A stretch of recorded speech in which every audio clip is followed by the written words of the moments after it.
Just like you couldn't when you made up that crap about the Gray family. That's it. I'm going to sue you for that, too.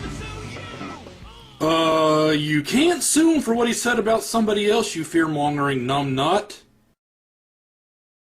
In late 2007, one of Alex Jones' biggest supporters called CPS on me. A lady showed up on a few occasions, but of course nothing came out of it. So I thought I'd call Alex Jones to see if he cared if I called CPS on him. Originally, I was not able to speak with the conspiracy nut, but I spoke with one of his operators. In a nutshell, I asked his operator how Alex Jones would feel if I called CPS on him. I mean, they never listen until I end up dragging them through court. And then it's not a joke anymore. No, it's not, is it? And sometimes you just have to go through that legal process to prove to people that you're not playing around, that this is a serious issue, that you can't slander me in every which way, shape, and form to try to discredit the actual information that's out there. Well, they call up threatening other people at their homes. They post the tapes online. They're very proud of themselves. Every dirty trick, every form of lying, every form of threat. I had them call up and threaten to call CPS on my kids. And then they're mad that I threatened them back and said, I'm going to have to sue you. And they posted something else about it the other day. I mean, just if the CPS shows up at my house, you will be sued. Okay, you understand, you bastard? I think I'm just going to go ahead and do it. No, you're not. Now tell them why it is you want to sue people, fat man. Just, folks, give me a bunch of money. Because I want to sue a bunch of people, too, and I'm not litigious. It's not even for money. When I sue them, it isn't even for money. It's to make them hire lawyers to hurt them back. Oh, my. Something tells me that's illegal. Thanks for being stupid enough to blurt out your motives for suing on the radio, you moron. Now get this. Remember the Malkin incident I showed you? Malkin, minding her own business, then getting confronted by the nut job? Well, Alex Jones was threatening to sue her, too. Remarkable.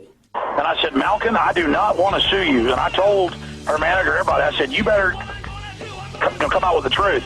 And by the way, my dad wants me to put a PI, and I've done this a couple times on people. Again, sent the head of Access TV to prison with a PI that, we fed the info to the police. I mean, I'm not playing games. These people were with her, and I am mad. Mark Davis of the Dallas Morning News wrote an article in a blog about the incident. He erroneously wrote that Jones said kill Michelle Malkin. And I want Mark Davis to know something, too. Mark Davis, you don't have Big Belo lawyers, and I'm going to sue you personally if you don't retract this, you piece of crap jackass.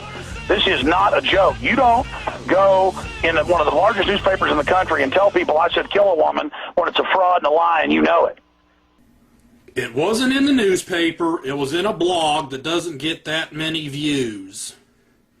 So I'm going to tell you something, Mark Davis. This isn't a joke. This isn't a game. I don't threaten people unless I am really intending to do something. Like we haven't heard that before.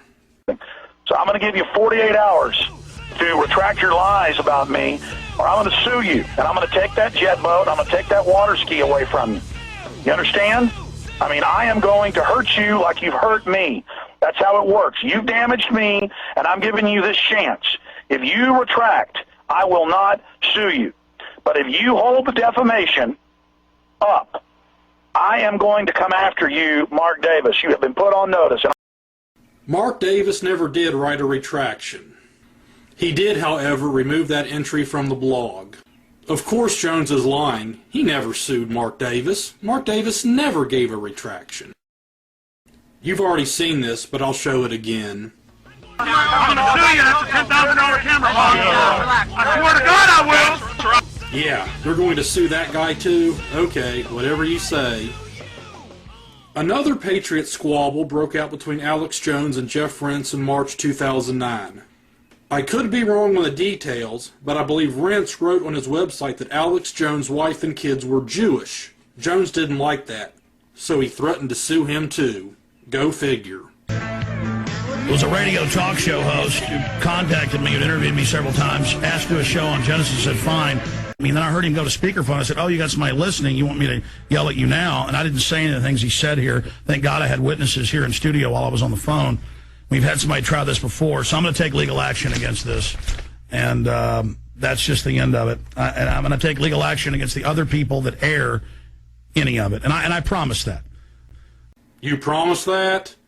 You're not very good at keeping promises, are you? A I'll take all your money. I'll sue ya if you even look at me funny. I'll sue ya. I'll take all your money. I'll sue ya if you even look at me funny. I'll sue ya. I'll take all your money. I'll sue.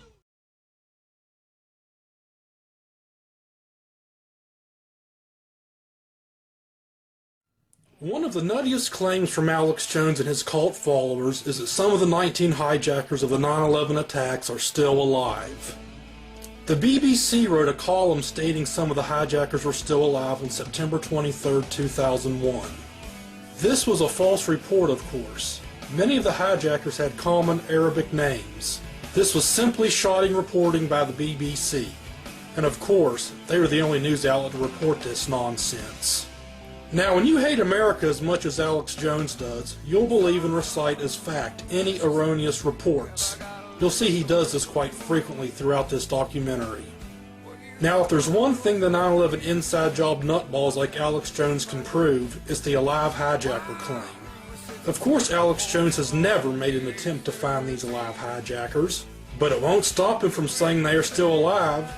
Here he is from July 2003, nearly 2 years after the attack, telling Ann Coulter that 9 of the hijackers are still alive. You know that, but he got away at the last minute. Well, 9 of the hijackers are still alive, and unfortunately for you, Ann, our audience is educated and aware of what you're up to.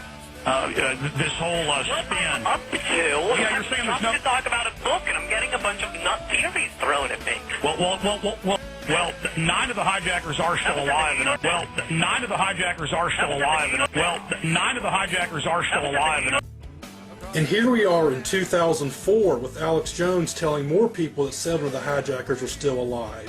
I don't know if Alex can keep his lies straight or if he has a super secret document stating 2 of the hijackers died in 2003 and or 2004. How many of you know that the supposed hijackers, it turned out 7 of them are still alive? That's the BBC.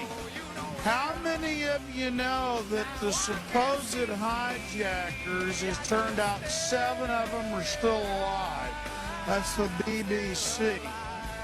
On 2 occasions, you just heard Alex Jones state that 7 or 9 of the hijackers were still alive. Can someone explain to me how anybody takes this nut seriously? Alive hijackers? Sweet Jesus.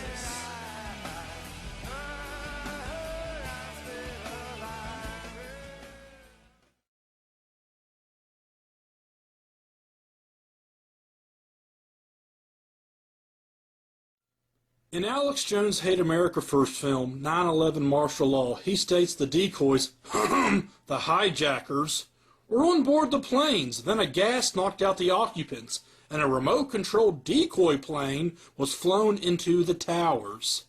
The decoys, known as hijackers, were on board the planes. A gas was released, knocking out the occupants of the aircraft. Then a small criminal group, in control of remote control systems, patented for over 20 years, took control of the aircraft and flew them into the World Trade Centers and Pentagon.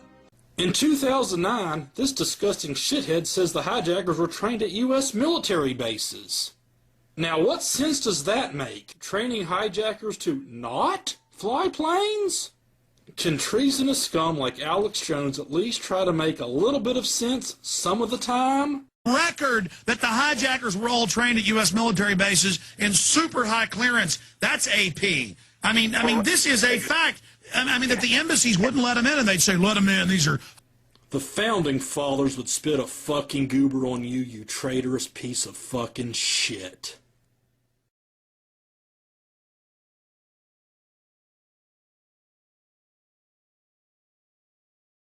We're getting very close to the ultimate Sherlock Holmes here. I mean, this is dangerous. Some Secret Service agents and FBI guys were on the trail of this, and they got killed and had their bodies thrown in to Building 7. Then the media lied about that, but later had to admit, okay, there were some dead feds in there. It was also a way to get rid of people that noticed what was going on.